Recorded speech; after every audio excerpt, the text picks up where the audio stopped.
Le deuxième aspect, c'est le process qui a été utilisé, le processus qui a été utilisé à travers la participation citoyenne.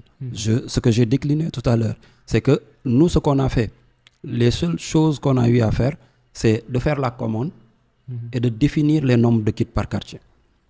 Donc, à partir de ce moment, tout le reste a été fait par les quartiers, notamment le ciblage.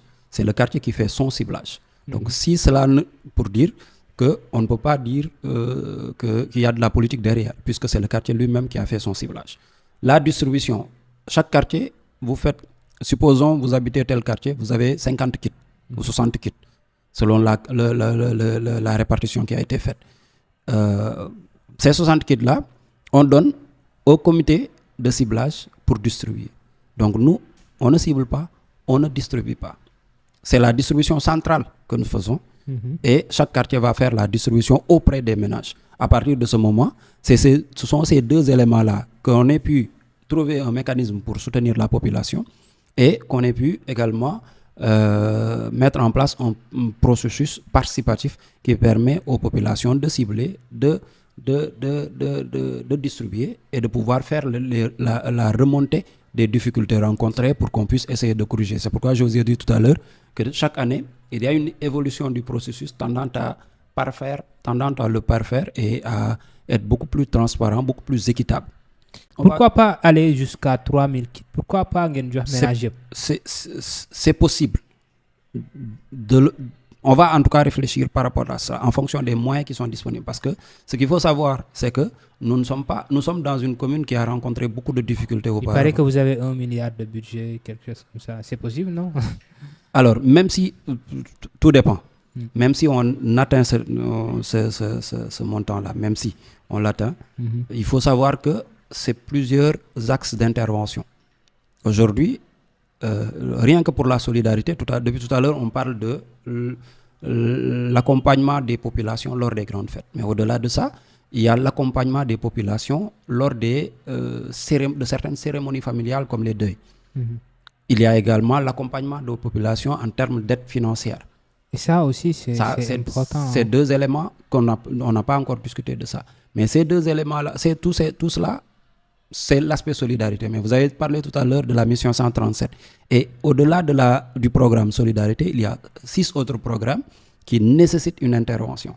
À partir de ce moment, l'on ne saurait se concentrer, faire focus uniquement sur l'aspect solidarité. Il est important, en tant que commune, de faire beaucoup d'investissements. C'est sur quoi nous travaillons depuis des années.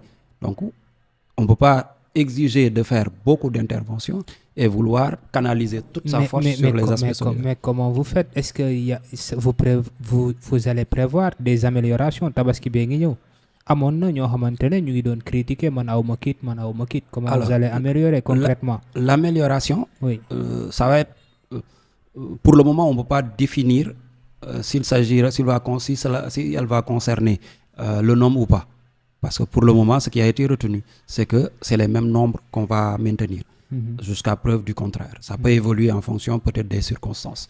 Maintenant, l'amélioration, c'est de se dire que je l'ai dit tout à l'heure, quand par exemple j'ai dit, l'un des critères, c'est de dire celui qui a bénéficié récemment de kit ne saurait en bénéficier pour cette fête.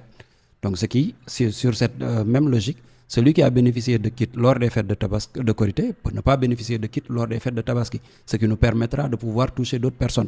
Seulement, le point d'attention par rapport à cela, c'est de se dire qu'il y a des ménages dont la précarité requiert que pour chaque fête, qu'ils puissent bénéficier de kit. Il faut mettre quelque chose, quoi. Bien sûr. Parce qu'il y a des ménages où il y a une précarité extrême.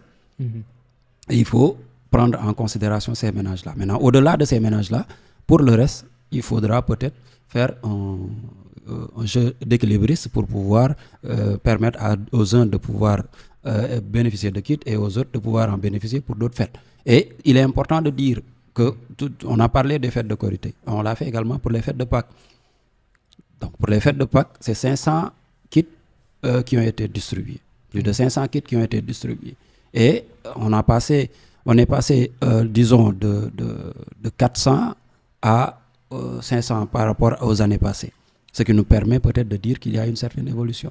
Comment vous faites pour toute la population de Pikine Ouest? On a plus de 50 000 habitants. Bon, 50 000 habitants, mais... Supposons, mon problème, c'est comment vous faites. À chaque fois qu'il y a deuil quelque part, vous amenez quelque chose. Est-ce que tout le monde en bénéficie ou bien... Voilà. À ce jour, on n'a pas encore de retour sur des personnes qui n'auraient pas bénéficié de cela. Nous avons mis en place un programme pour accompagner les personnes qui sont endeuillées, surtout endeuillées, parce que c'est principalement les cérémonies de deuil qu'on accompagne. Le premier élément, c'est de mettre en place un corbillard qui permettre à la famille de transporter aisément le défunt vers sa dernière demeure. Le deuxième élément, c'est de se dire, on ne peut pas tout prendre en charge parce qu'on n'a pas les moyens. Mais on peut donner quelque chose de manière symbolique qui puisse permettre à la personne de savoir que la commune est assez, disons, solidaire. La commune compatit par rapport à ce que cette famille-là est en train de vivre. Maintenant, comme j'ai dit, c'est important que nous puissions être informés. Dès l'instant que nous sommes informés, nous accompagnons la population de ce point de vue-là. Bien sûr. Maintenant, si on n'est pas informé, on ne peut pas aussi agir comme cela se doit. Ce qu'il faut savoir, c'est que comme j'ai l'habitude de le dire, je pense que souvent je l'évoque, je le dis souvent, c'est que nous avons plusieurs choses à faire avec peu de moyens. Nous avons 9 domaines de compétences. Au-delà de ces domaines de compétences-là, nous avons nos actions propres à nos interventions, toute une sorte d'intervention à faire dans tout un ensemble de domaines. Et il faut essayer de comprendre que l'action municipale n'est pas facile. Il faut essayer de toucher le maximum avec plus d'impact. Et cet impact-là est important. Il ne s'agit pas de faire pour dire, voyez-moi, je suis en train de faire. Je pense que nous sommes restés 2 ans sans communiquer. Ça montre à suffisance pourquoi, en tout cas, ça montre l'état d'esprit dans lequel nous sommes. Nous sommes dans l'état d'esprit d'agir, de faire de sorte que, de trouver des solutions aux problèmes de la population à notre niveau. Ce qu'il faut savoir, c'est qu'il y a l'État, il y a les collectivités territoriales. Les collectivités ne peuvent pas tout faire et nous ne pouvons pas tout faire. Mais nous allons essayer, autant que faire se peut, d'accompagner les populations d'un point de vue social, de les inclure, parce que vous savez que notre programme, il y a l'aspect inclusion, de faire des réalisations dans le cadre de l'environnement, cadre de vie, etc. Une année, une école, on essaie de trouver des solutions pour pouvoir apporter on essaie d'apporter des solutions pérennes à l'éducation, à la santé, etc. Donc ce qu'il faut savoir, c'est qu'on est en train de faire et nous demandons à tout le monde de nous accompagner pour qu'ensemble, nous puissions réussir. Parce que l'idée, ce n'est pas que la commune puisse seulement faire, mais que tout le monde puisse agir pour qu'on puisse aller de l'avant. Pour le bien de tout le monde, une dernière question pour vérifier. Hein. Est-ce que c'est vrai, vous avez 1 milliard de budget, c'est vrai?